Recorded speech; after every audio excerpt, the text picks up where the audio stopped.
سامنے صرف ہلکا سا لا الہ الا اللہ پڑھ لیں بس، تاکہ وہ آپ کو سن کے اس کی تھوڑی توجہ ہو کہ میں نے یہ کام کرنا ہے اس وقت کے اندر، نہ کہ وہ بھی موت کے وقت جناب ہو سکتا ہے کہ وہ غلط کام کر رہا ہو، بے حیائی کا یا رب کی نافرمانی کا، تو اس کے سامنے صرف پڑھا جائے. اور اگر کوئی مضبوط ایمان والا ہو تو اس کو بھی حکم دیا جائے کہ لا الہ الا اللہ پڑھا جائے، پڑھو. مرنے والے کے پاس قرآن کا پڑھنا کسی بھی صحیح حدیث سے ثابت نہیں ہے، اونچی آواز سے ذکر کرنا بھی ثابت نہیں ہے، اور مرنے کے بعد تلقین کرنا بھی بدعت ہے. مر گیا ہے اب کہو لا الہ الا اللہ تو کیا فائدہ؟ اب اس کو سنائی دے رہا ہے، اب اس نے سمجھ آئے گا، اب وہ بولے گا لا الہ الا اللہ. اب مر گیا ہے تو اب اس کو تلقین کرنا بدعت ہے. علامہ البانی رحمہ اللہ فرماتے ہیں یہ طریقہ ثابت نہیں ہے، نہ ہی اس کا کوئی فائدہ ہونا ہے، کیونکہ وہ اب دارالتکلیف سے، دنیا سے دارالجزا آخرت کی طرف جا چکا ہے، اس لیے اب لا الہ الا اللہ کہنے کا کوئی فائدہ نہیں، اور اب وہ نصیحت لینے کے قابل بھی نہیں رہا. جی تو دوسرا موضوع کیا تھا؟ پہلا موضوع کیا تھا؟ مرنے سے پہلے کیا؟ دوسرا موضوع کیا تھا؟ موت کے وقت. تو موت کے وقت میں پہلی بات کیا تھی کہ مریض کی عیادت کی جائے، مریض کی عیادت کی جائے. اور دوسرا کام کیا تھا کہ اگر کسی کو موت آ رہی ہو تو اس کے پاس جا کر لا الہ الا اللہ کی تلقین کی جائے. لا الہ الا اللہ وہ پڑھ لے تو پھر آپ خاموش ہو جائیں، اگر وہ کوئی اور بات کرے تو پھر آپ اس کو لا الہ الا اللہ دوبارہ کہیں. جی تیسرا ہمارا کورس کا جو موضوع ہے وہ ہے مرنے کے بعد. پہلا موضوع کیا تھا؟ مرنے سے پہلے. دوسرا موضوع کیا تھا؟ موت کے وقت. اور اب کیا ہے کہ مرنے کے بعد. ایک شخص کو فوت ہو گیا ہے، اب مرنے کے بعد کسی بھائی کا کوئی بھی سوال ذہن کے اندر آئے تو وہ اپنے پاس نوٹ کر لے، انشاءاللہ سلائڈز کے آخر میں سوالات سب کے لیے جائیں گے انشاءاللہ. مرنے کے بعد جب کوئی فوت ہو جائے اور آپ کو معلوم ہو گیا ہے کہ اس کی وفات یقینی ہوگی، فوت ہو گیا، تو پھر درج ذیل امور مرنے کے بعد سب سے پہلا کام اس کی آنکھوں کو بند کرنا. سب سے پہلا کام اس کی آنکھوں کو بند کرنا، جیسا کہ اللہ کے رسول صلی اللہ علیہ وسلم نے ابو سلمہ رضی اللہ تعالیٰ عنہ کی آنکھوں کو ان کی وفات کے بعد بند کیا اور فرمایا جب روح قبض کر دی جاتی ہے تو آنکھیں اس روح کا پیچھا کرتی ہیں. آنکھیں روح کو دیکھتی ہیں، اس لیے آنکھیں ان کا پیچھا کر رہی ہوتی ہیں. تو ہمارا کام کیا ہے کہ ہم سب سے پہلے آنکھوں کو بند کر دیں. تو مرنے کے بعد سب سے پہلا کام آنکھوں کو بند کیا جائے. مرنے کے بعد دوسرا کام یہ ہے کہ اس کے اعضاء کو باندھ دیا جائے اور اسے سیدھا لٹا دیا جائے. اعضاء کو باندھنے کا مطلب یہ ہے کہ اس کے اعضاء کو سیدھا کر دیا جائے، لازم نہیں کہ باندھا جائے، اس کے اعضاء کو سیدھا کیا جائے، اس کو بندے کو سیدھا لٹایا جائے. اور اگر بیماری وغیرہ ہو، بندہ بیماری میں مرا ہے، یا کوئی پیٹ کی تکلیف، سر کی تکلیف تھی، یا کوئی ایکسیڈنٹ وغیرہ ہوا ہے، تو پیٹ کو اور سر سے ٹھوری کی جانب باندھ دیا جائے اور سارے بدن کو ڈھانپ دیا جائے. یعنی کہ پیٹ کو سر سے ٹھوری اس طرح سے باندھنا ہے کہ پیٹ بھی باندھ دیا جائے، اگر پیٹ کے اندر کوئی چیز غلاظت وغیرہ وہ نکل جائے، اور سر سے ٹھوری کو بھی یوں پٹی سے باندھنا ہے تاکہ اس کا منہ جو ہے وہ بند ہو جائے اس طرح سے، اور اس نے سارے بدن کو کسی چیز سے ڈھانپ دیا. کیوں ڈھانپنا ہے سارے بدن کو؟ کوئی بھائی بتا سکتے ہیں؟ سارے بدن کو ڈھانپ دیا جائے کیوں؟ کیونکہ جو غلاظت نکلے وہ نظر نہ آئے. جی بالکل. کوئی اگر غلاظت کا بیمار تھا، کوئی غلاظت وغیرہ ہے تو وہ کسی کو دکھائی نہ دے. مرنے کے بعد کرنے والا تیسرا کام، پہلا کام کیا تھا؟ آنکھیں بند کی جائیں. جی دوسرا کام کیا ہے؟ پیٹ اور سر کو باندھنا اور جسم کو سیدھا کر دیا جائے.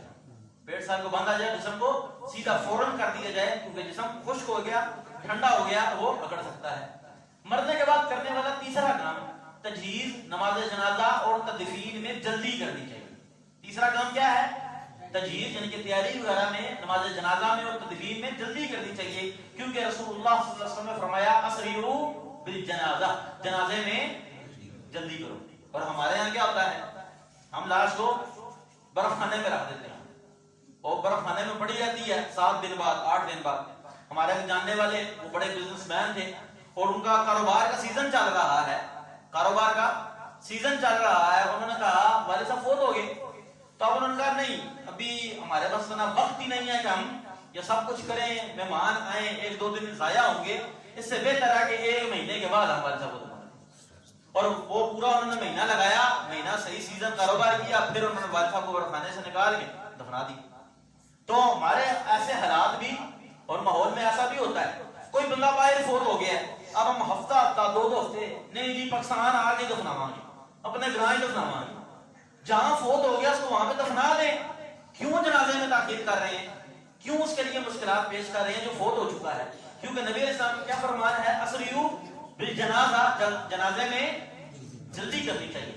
مرنے کے بعد کرنے کا چوتھا کام، جس جگہ جو فوت ہو جائے اس کو وہیں دفن کر دیا جائے. جس جگہ میں یہاں فوت ہو گیا ہوں یہیں دفن کر. بہتر یہ ہے جس جگہ جو فوت ہو جائے اس کو وہیں دفن کیا جائے. اگر کوئی مصلحت نہ ہو تو اسی جگہ دفن کرنا زیادہ بہتر ہے. رسول اللہ صلی اللہ علیہ وسلم نے شہدائے احد کو جہاں شہید ہوئے تھے وہیں دفن کیا تھا. سلف صالحین سے بھی مردے کو ایک جگہ سے دوسری جگہ منتقل کرنا منقول نہیں ہے. جبکہ ہم شہروں میں رہتے ہیں، ہمارا کوئی بندہ فوت ہوتا ہم اس کو جنازہ گاہ یا قبرستان لے کر جاتے ہیں، منتقل کرنا پڑتا ہے. تو میت کے منتقلی سے یقیناً اس کے دفن میں تاخیر کی لازم آئے گی جو خلاف سنت ہے اور اس کی حرمت بھی پامال ہوگی. یہ اتنی کوئی بہت لازمی بات نہیں ہے. ہاں بہتر یہ ہے کہ کوئی انسان جہاں فوت ہوا ہے وہاں جگہ موجود ہو تو اس کو وہیں دفنائے، یہ بہتر ہے. لیکن اگر اس کو منتقل کرنے کی کوئی صورت پیدا ہو جاتی ہے تو اس کو منتقل کرنے میں کوئی مسئلہ نہیں ہے. ہاں اس بات کا خیال رکھا جائے کہ جنازے میں تاخیر نہیں. یہ نہیں ہے کراچی فوت ہوا تو اس کو ہم پنڈی لے کے آ رہے ہیں تو تاخیر ہوگی، ظاہر سی بات ہے. تو اس لیے اس طرح کی تاخیر درست نہیں ہے. تو کورس کا ہمارا جو تیسرا موضوع تھا وہ کیا تھا کہ مرنے کے بعد کیا. پہلا موضوع کیا تھا؟ مرنے سے پہلے. دوسرا موضوع کیا تھا؟ مرنے کے موت کے وقت. اور تیسرا موضوع کیا تھا؟ مرنے کے بعد. مرنے کے بعد کرنے والے کام میں سب سے پہلی بات کیا تھی؟ آنکھوں کو بند کیا جائے. دوسرا کام کیا تھا؟ جسم کو سیدھا کر کے رکھا جائے. تیسرا کام کیا تھا کرنے والا؟ پیٹ کو باندھنا، تھوڑی سا کو باندھنا. تیسرا کام نماز جنازہ میں جلدی کی جائے. اور چوتھا کام کیا ہے کہ جو جہاں فوت ہوا ہے کوشش یہ کرنی چاہیے وہیں دفن ہو. کہیں منتقل بھی کرنا پڑتا ہے تو زیادہ دور منتقل کرنے سے بہتر ہے قریب کوئی قبرستان کے اندر اس کو دفنایا جائے. کوشش یہی ہونی چاہیے. ہمارا جو چوتھا موضوع ہے وہ آج کا غسل اور کفن. فوت ہو گیا ہے، اب ہم جنازے میں جلدی بھی کرنا چاہتے ہیں، اب اس کا غسل ہے اس کا کفن ہے. تو غسل اور کفن کیسے ہوگا؟ غسل اور کفن کا حکم یہ ہے کہ اس کا حکم فرض کفایہ ہے. فرض کتنی قسم کے ہوتے ہیں؟ فرض عین اور فرض کفایہ دو ہوتے ہیں. فرض عین اور فرض کفایہ کیا فرق ہے ان دونوں میں؟ فرض عین لازمی ہے اور فرض عین ہر بندے پر لازم ہے، اور فرض کفایہ اگر محلے میں سے یا علاقے میں سے کوئی ایک بندہ بھی ادا کر دے تو پورے علاقے محلے جی ماشاءاللہ. ایک بندہ فرض عین ہر بندے پہ لازم اور ضروری ہے. ظہر کی نماز پڑھنا فرض عین ہے، میری جگہ کوئی اور ادا نہیں کر سکتا. جبکہ فرض کفایہ وہ فرض ہوتا ہے جو اگر ایک شخص بھی ادا کر لے تو باقی کی طرف سے ادا ہو جاتا ہے. ہاں البتہ پورے علاقے میں سے کوئی ایک شخص بھی نہ کرے تو سب مجرم ہوتے ہیں. کوئی ایک شخص بھی نہ کرے تو سب مجرم ہوتے ہیں.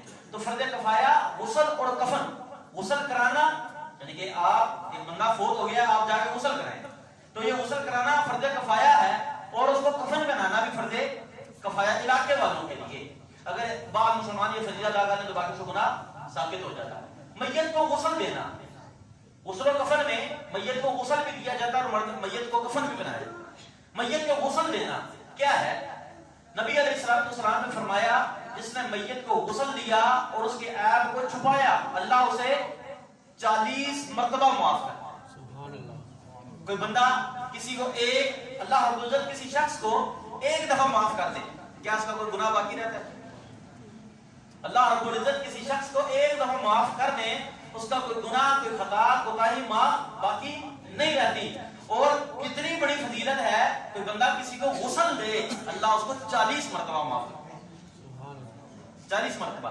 اور ہم لوگ ہمیں معلوم ہو کہ فلاں کو غسل دینا ہے تو ہم پیچھے ہوتے ہیں. ہمیں کوشش کرنی چاہیے ہم جائیں، ہم آگے بڑھیں، ہم غسل دیں. اسی لیے یہ کورس بھی کرایا جا رہا ہے کہ ہم اس کو سیکھیں اور کم از کم ہمیں پتا ہو کہ باہر نہیں تو اپنے رشتہ داروں کو، اپنے والد کو، اپنے والدان کو، اپنے بچوں کو تو ہم غسل دینا جانتے ہوں.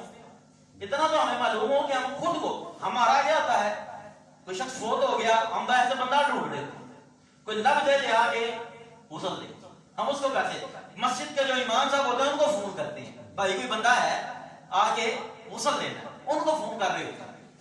یہ تو ہم پہ لازم تھا، ہماری یہ ذمہ داری ہے کہ ہم غسل دینا جانتے ہوں، ہمیں اس کا طریقہ معلوم ہو اور اس کا جو فضیلت ہے وہ بھی بہت زیادہ ہے. غسل کون دے؟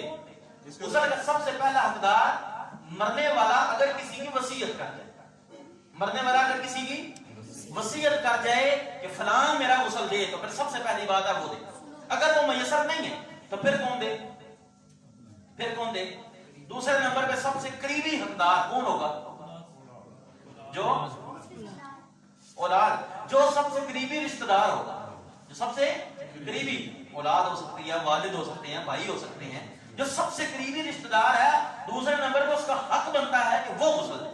اور اگر وہ بھی موجود نہ ہو یا غسل نہ دے سکتا ہو تو پھر کوئی بھی مسلمان اس کو غسل دے سکتا ہے.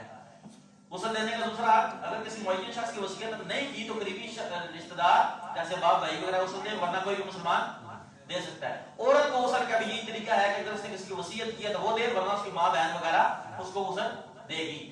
تو اب ہم اللہ کی توفیق سے اندر سائڈ میں میت کو غسل کا طریقہ پڑھیں گے کہ میت کو غسل کیسے دیا جائے. میت کے غسل کے لیے سب سے پہلی بات یہ ہے کہ مستحب عمل ہے کہ میت کا جو عورہ، اس کے جو شرمگاہ ہے، کسی کپڑے سے ڈھانپ کر اس کے کپڑوں کو اتارا جائے. میت کو غسل دیتے ہوئے سب سے پہلے کیا کرنا ہے؟ شرمگاہ کو ڈھانپنا.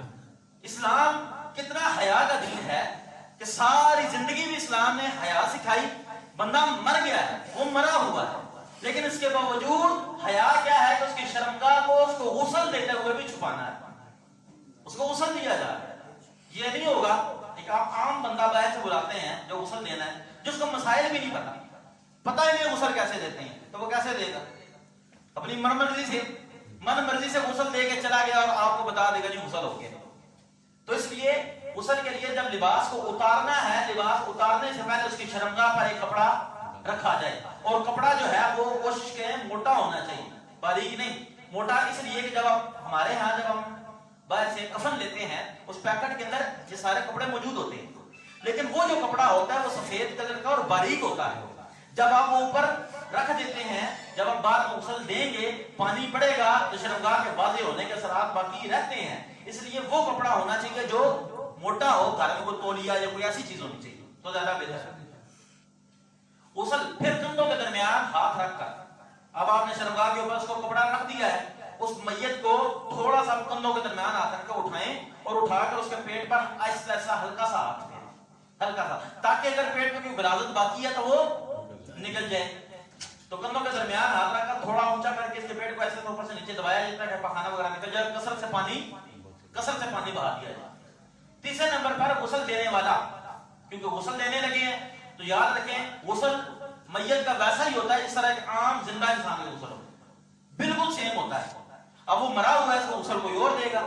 تو جب ہم غسل کرتے ہیں تو ہم سب سے پہلے وضو کرتے ہیں، وضو کے لیے ہم سب سے پہلے استنجا کرتے ہیں. تو اس طرح میت کے لیے ہم سب سے پہلے اب ہم نے استنجا کرنا ہے.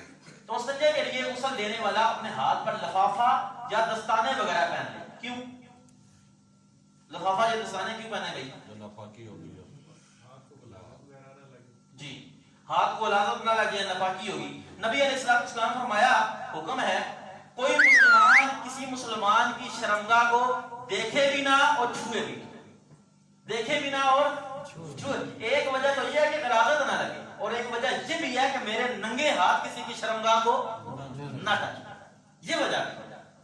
تو پھر غسل دینے والا اپنے ہاتھ پر لفافہ، میں سمجھتا ہوں کہ لفافہ اتنا بہتر نہیں ہے کہ جتنا موٹا دستانہ، اچھا دستانہ وہ بہتر ہے. تو دستانے وغیرہ پہن لے اور دیکھے بغیر کپڑے کے نیچے ہاتھ ڈال کر شرمگاہ کو اچھی طرح سے دھو لے. دھوتے ہوئے بھی کوشش یہ کرنی چاہیے کہ اس کی نظر نہ پڑے، کپڑے کے اندر ڈال کے اور اچھی طرح سے صاف کرنا، اچھی طرح سے اس کی شرمگاہ کو صاف کیا جائے، پانی وغیرہ بہا دیا جائے. پھر میت کے غسل کے لیے خود انسان بسم اللہ کہے اور بسم اللہ کہہ کے اسے وضو کروائے. جس طرح کہ اب استنجا ہو گیا ہے تو استنجا کے لیے اس کو وضو کروانا ہے. تو وضو کرواتے وقت دائیں اعضاء پہلے دھونے ہیں، منہ اور ناک میں پانی ڈالے بغیر. اب منہ تو اس کا کھل نہیں سکتا اور ناک بھی نہیں، تو جب سب سے پہلے ہاتھ دھلوا کے ایک ہاتھ دھویا، دوسرا دھویا، دھونے کے بعد جب منہ میں کلی کرنی ہے تو منہ میں روئی کو گیلا کر کے اس کے منہ میں پھیر دیا جائے. پھر ناک کے اندر بھی ایسی روئی کو گیلا کر کے اس کا ناک کے اندر سے گھما دیا جائے اور اچھی طرح سے. صرف یہ نہیں کہ آپ نے جان چھڑانی ہے، بلکہ روئی کو باقاعدہ طور پہ اس پر لمبا کر کے گھما کے اس کی ناک کو اچھی طرح سے اندر سے صاف کیا جائے دونوں. اور اس کے بعد پھر اس کا مکمل طور پر وضو کروا دیا جائے. مکمل وضو سے پہلے استنجا تھا، استنجے کے اندر آپ نے اچھی طرح شرمگاہ کو دھونے کے بعد پانی خوب باندھنا ہے، پانی اچھی طرح بہا دیا جائے. پانی بہانے کے بعد اب آپ نے اس کو بسم اللہ کہہ کے وضو شروع کروایا، مکمل وضو کروا دیا. مکمل وضو کروانے کے بعد اب اس کو ہم نے نہلانا ہے، یعنی کہ اس پہ پانی بہانا ہے. تو جب پانی میں بیری کے پتے ڈال دیے جائیں، بیری کے پتے ڈال کر غسل کروانا مستحب عمل ہے.